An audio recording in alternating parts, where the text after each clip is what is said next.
August 15వ తారీఖున ఫ్రీగా బస్సులు వేస్తారని మన చంద్రబాబు నాయుడు గారు చెప్పారు కదా. అయితే ఈ లోపలే ఆడవాళ్ళ ఆలోచనలు ఎలా ఉంటాయో ఒకసారి చిన్నగా చెప్తాను, ఏమనుకోవద్దు లేడీస్. ఒక పెద్దవిడ బస్సు ఎక్కింది. అక్కడ ఇద్దరు పక్కన కూర్చున్నా. ఏంటి ఎక్కడికి వెళ్తున్నాయంటే, ఏం లేదే, ఇంట్లో ఊసిపోవటం లేదు, అందుకని అలా బస్సు ఎక్కేసాను, అలాగా తిరుగుదామని అనేసి అంటుంది ఒక ఆవిడ.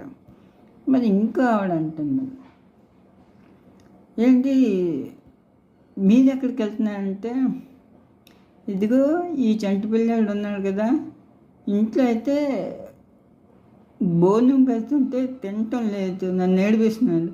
అదే కదా బస్సు ఫ్రీయే కదా, అందుకని పిల్లవాడికి అలాగా బస్సులే కూర్చుని పెట్టినట్లు ఉంటుంది, అందరినీ చూస్తూ తింటాడు అని సాస్తూ ఈ బస్సు ఎక్కానంట. చూసారా ఆడవాళ్ళ ఆలోచనలు ఎంత దారుణంగా ఉన్నాయో.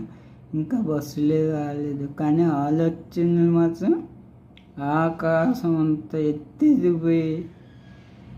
మరి మగవాళ్ళ ఆలోచనలు ఎలా ఉంటాయో మరి చూద్దాం.